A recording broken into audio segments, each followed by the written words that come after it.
Hey, it's Mike from the Man Shed. I want to follow up on the bike. I'm sorry that I never posted any more videos doing the work. I was kind of trying to get it done and a couple other projects I was working on. But anyhow, I wanted to tell you about something else I found that was giving me an issue. Once I got the bike back together, I thought it was running pretty good, but I was fouling out spark plugs. About 200 miles, they were fouling me out, and I did some things to improve it. Got it up to about 500 miles. Almost got stranded a couple times, which was not good, so I started troubleshooting that and getting things going. Kind of go through the steps of what I did. I checked the carburetor for all known air leaks. I replaced the seals that hold the carburetor on. Backing plate, I replaced the exhaust manifold gaskets with some better gaskets, and I started looking at my spark. I replaced the coil and spark plug wires with some higher performance wires and coil. I did find a lot of corrosion in the coil, in the pocket where the plug goes in. I tried to clean it. I wasn't happy with the way it looked, so I bought a new coil. That gave me about another 100 miles before they fouled out. When I was doing that, I noticed on the carburetor there's a rubber boot. Let's see if you can see what I'm looking at here. This rubber boot right here on the enricher, which is the choke mechanism, was split right in through here. Your enricher cable comes through here and then attaches to the end here with a ball. And then this all screws into the carburetor. I talked to Harley about that, and they said, no, that shouldn't be causing you a problem, da-da-da.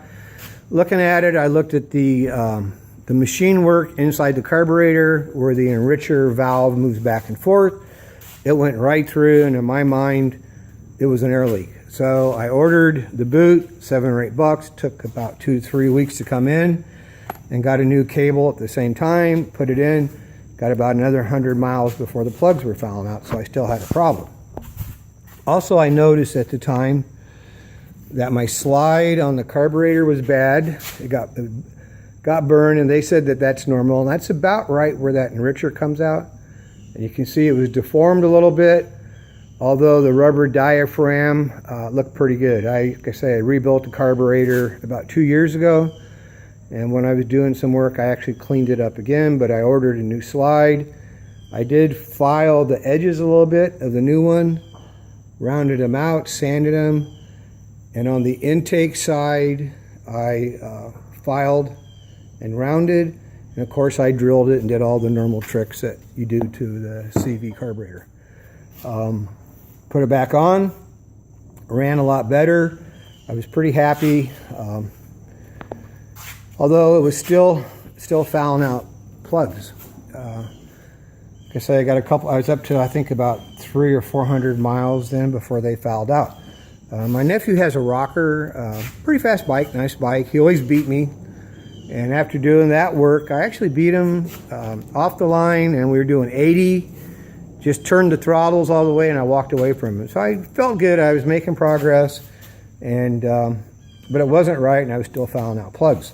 So moving forward, I talked to Andrews, Cam, and they said for me to go back to my jetting before the cam. And the jetting I had was, the small jet was 46. I had put in a 48.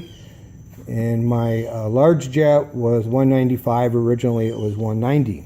So I backed the jets off to 46 and 190.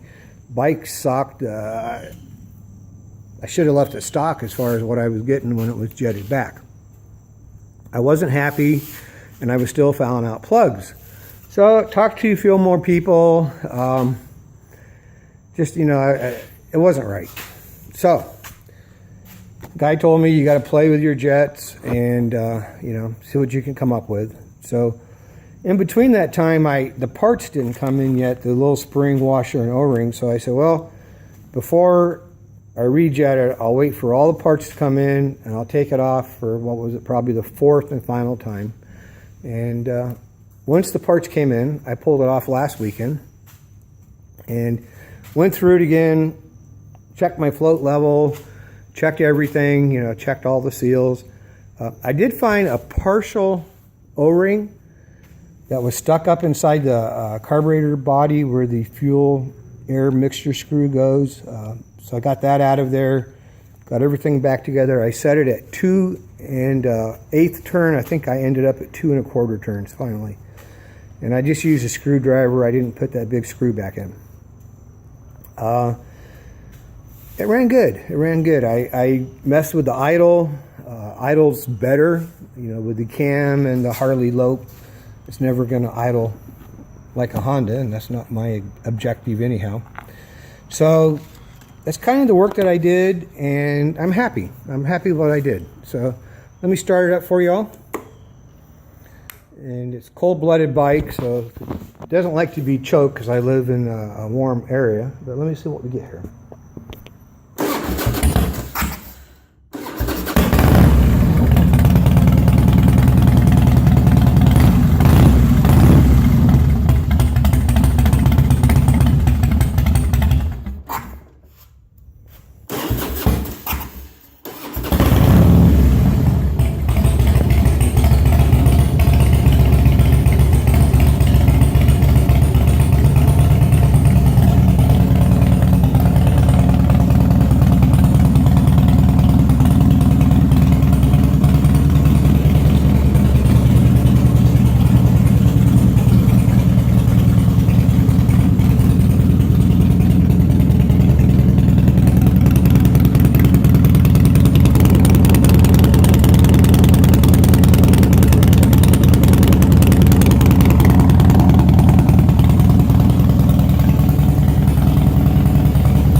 Well, unfortunately, this cold-blooded beast needs to be babied a little bit. It's been sitting for about a week with all the rain we've had.